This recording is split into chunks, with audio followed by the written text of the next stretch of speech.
Hi, welcome to my allotment update. This is a special edition on how I prepare my plot for heat waves and really hot weather. So the first thing I urge you to do is create some shade for yourself so that you can be comfortable when you're working, and you can stay out a little bit longer, and also recover from the heat. So that was the first thing I suggest you do. The second thing is to harvest water. So as you can see here, I've got a really big roof to harvest water from. I've got 2 water butts here, which I managed to pair up, and it was a lot more simple than I thought it would be, because these are both actual water butts. I think a lot of people use old drums and stuff, and if you did that, you'd have to drill into it and make sure that you have the right diameter hole to put all the fittings in, and the fittings aren't expensive. The next thing I suggest is really important is if you have a pond, I really suggest you fill your pond up, keep your pond topped up, because it's really important for all the wildlife. So that's what I suggest you do for your pond. So those are the most important things, I think, and also to create shade for your plants. These plants in here are all my greens, which don't like intense heat. So I've put the shade cloth up on top of the pigeon net, and I watered it really well yesterday before I put the shade netting up.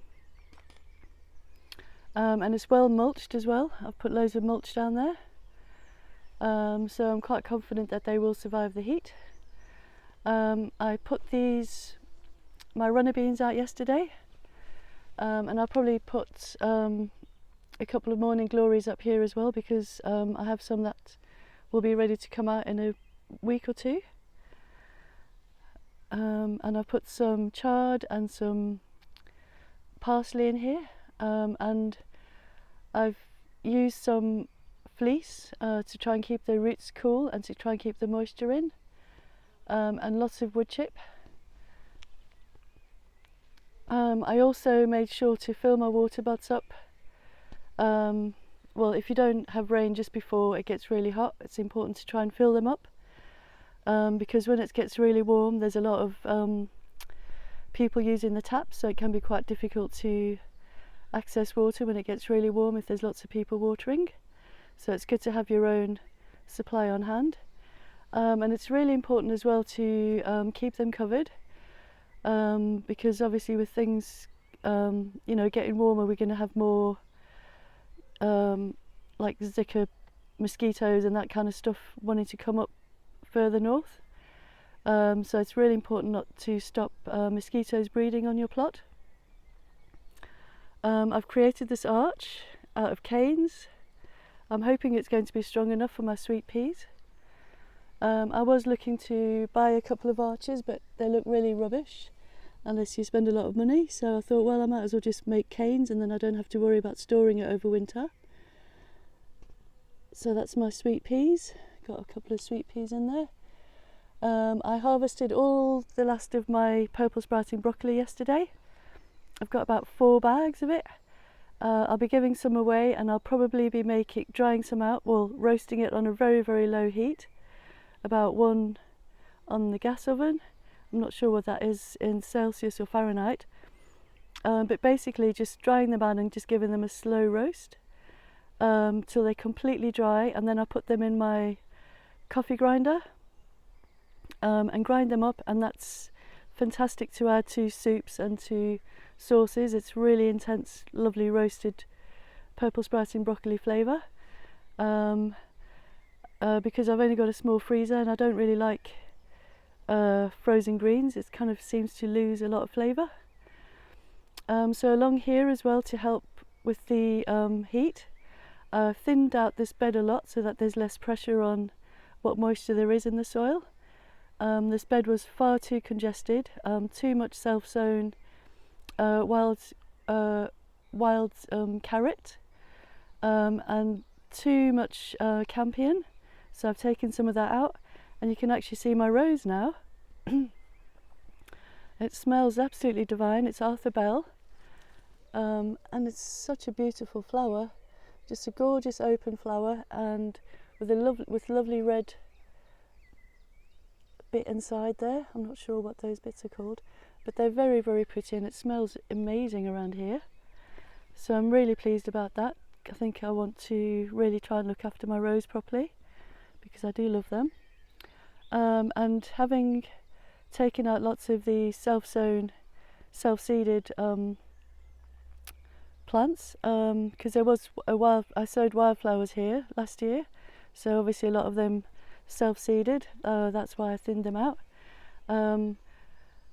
But so it's meant that there's a lot more room now for you know, for air to get through, so it doesn't get too warm and mildew making when it gets really hot and steamy like this. So it means that I've got a lot more room now for honeysuckle to grow, and this beautiful clematis, this winter flowering clematis, is really going for it now. This is quite a dry spot. The rain comes from the direction I'm facing. The prevailing winds and rain are from this direction here, so this has created a little bit of a microclimate here, which is a little bit drier than it would have been if there wasn't a fence up here. So I need to keep an eye on keeping it watered, because it's in a little bit of a rain shadow, which suits a lot of plants, and to be honest, that's kind of what I want to be doing around my plot, is to grow plants that suit the changing temperatures and climates. And roses are they're from Iran, Iraq, the Middle East, so they really do love it nice and hot. So I'm really looking forward to having lots of plants here that really suit this area that I've made. I've left lots of campanulas and daisies here. The daisies were totally taken over as well, so I've taken a few of them out, and I've passed them on to people, to friends and family, and warned them that they need to keep an eye on them. What else can I show you? Oh, this bit down here, this is working really well. This tumbler is working really well. Now that I'm sort of putting the right amount of browns and greens in it, I'm able to spin it quite easily, because it hasn't got a big massive clump of compost in the bottom. That's really, really hard to mix once it gets to a certain point. So I'm really pleased that's working. What a friend suggested I do as well, because this is my friend that's a really, really good grower, is she uses a lot of wood chip on her paths, and then what she does when she renews the wood chip is she puts it into plastic bags like this, just old compost bags, lets it rot down, and then uses this wonderful riddler to make really lovely, a really good medium for growing, for potting on, for growing seeds, and yeah, it's just really good. You can always adjust the mixture to your own plant's requirements, but it's a really good compost base, and it's free. At the moment on the allotment we get wood chip delivery. So these are my huge purple sprouting broccoli plants which I took down yesterday, and underneath there are 2 bags of wood chip, the most rotted down wood chip I could find at the bottom of the wood pile. And today I'm hoping, but I have to keep an eye on the temperatures because it does get really warm down here, but mind you, it's so hot in my flat, so it's often better to be down here. Sorry, I'm just showing you a picture of this plantain. I absolutely love this plantain. It's a tall plantain. It's a broadleaf plantain. Really, really good for the soil, really good for wildlife, and a fantastic flower. How beautiful is that? So the sweet peas that I put on the arch are ones that I took out of here. This has got a gorgeous pea growing. That's an edible pea. And also this beautiful yucca plant. I absolutely love these plants, and I'm hoping, sumac you can call it, I'm hoping that at some point it'll get mature enough to actually develop some flowers, so I can harvest some sumac. That would be wonderful. The sacrilegia overwintered here. It's obviously a nice sheltered spot for it. It didn't survive everywhere, but that's just about to flower. All this mint's coming up strong here, and I've even got some chocolate mint, so I've got about 3 different mints on my plot. I've got a garden mint, a chocolate mint and a spearmint. I don't know if you remember, but when I pruned back the blackcurrants, I stuck loads of the sticks into the ground all around and into pots, and I've given away lots of the pots already. And I put the blackcurrant sticks, which are now small plants, in all the gaps in the hedges. I can't see it there, but there is one there, and it'll be absolutely fine because it's put on some nice growth. What else can I show you? Yeah, I need to remember to keep this netted now because the blackcurrants will soon be ripening, and yes, squirrels can get through there, but it's not as easy. But the main thing is to keep the pigeons out because they are really destructive. We've got far too many on here. And I've decided to put the Cape gooseberries, I'm going to do 4, keep 4, put them into pots and put them in the gaps here, and make sure that I give them lots of support so that they don't take up too much room, which means that when it starts cooling down I can put them into my polytunnel, because by then the aubergines, peppers and tomatoes will be finished, so there'll be lots of room for 4 plants in there. Let me show you how I kind of started them off about a month later than I normally would, and to me the roots aren't coming out the pots yet, and they're a little bit small, so I'm really worried about them because when I've had successful crops before, they've been quite a bit bigger than this at this time of year. So that's why I've decided to put them into pots and put them in the polytunnel when it cools down, so that I can fleece them and they can ripen. Because last year they were just starting to ripen when it got really cold and they were outdoors, and that they're very, very frost tender. So let me show you. So I've earthed up my potatoes. I made some lovely compost with the riddler. I didn't make the compost, but I riddled lots of old compost and wood chip and what was left of that when I put it in the bed. Anyway, so I've yeah, that's a nice big, it's a really good rich mix that I've topped them up with. These sweet peas really want to go out. I'm hoping that both my sons will be taking a pot and putting them out, because things don't really like moving once they started flowering. So yeah, I'm hoping that they'll do that soon. So my pond's still quite murky because I'm not going to move this really big marsh marigold until the newts have finished all their breeding stuff that they're doing in there, which is until the end of June apparently. So I'll just keep an eye on it, but I keep having to use this. I think I told you last time, this is so satisfying. It's like making green candy floss. I don't know if you can see that.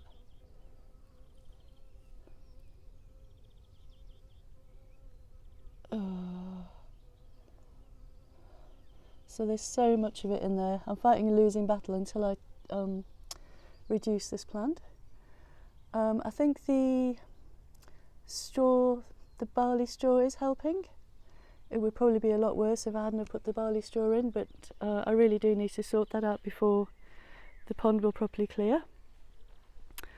So let me show you what else is happening. I've got my seedlings all out of the polytunnel and I've put them all in shady spots. So I've got some chamomile, it's just germinated. Lobelia's just about to germinate. Mixed salad is germinating.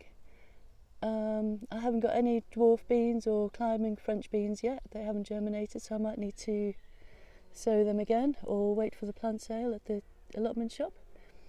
The thyme is germinated. This loop here is what was left of my comfrey feed. So I fed everything on my...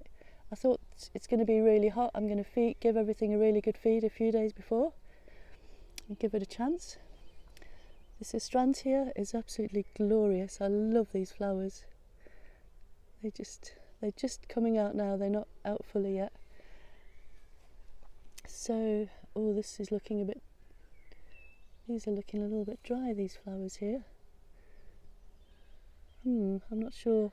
I have been watering. I think it probably needs more water. I've been watering the sweet peas behind here. Don't know if you can see them. But this peony seems to be struggling a bit. These blanders are absolutely glorious. So lovely to grow bulbs. Because invariably I forget where they are and they come up and I'm like, oh wow. So I really like this, the way this border's coming along here. So I've got my Aquilegia, I've got these gorgeous alliums, foxglove's just about to come out. I think that really looks lovely from here. I like sitting in different places, and like if you move around your plot you can usually find a bit of shade if it's hot, and then you get a different view of your plot. So it's always nice having, you know, options for where you can sit. Let me show you what's going on in here, in the polytunnel. So that one's just starting to come along. That pepper, that chilli pepper's coming along. I think these need watering because they do get an awful lot of sun in the late afternoon. Tomatoes are coming along. Aubergines are just starting to get going now. That makes me really happy. And my friend's aubergine is absolutely beautiful. I think aubergines like more water, as well as tomatoes. So I've been feeding them and watering them, but trying not to overwater them.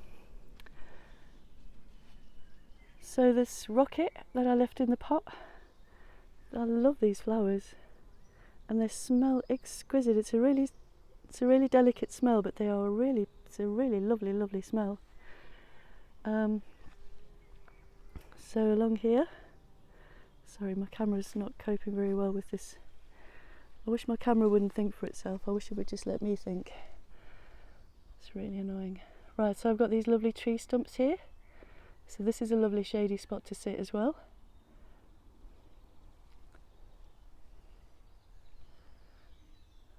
Holly's finished flowering. It's not buzzy around there like it was a couple of weeks ago, or a week ago. I can't really get through there. Oh no, I can. Just gotta squish. Just gotta squish. There we go. Right, so I think that's all I really wanted to tell you about how to prepare your plot for a heat wave. I think the most important thing is to prepare yourself first.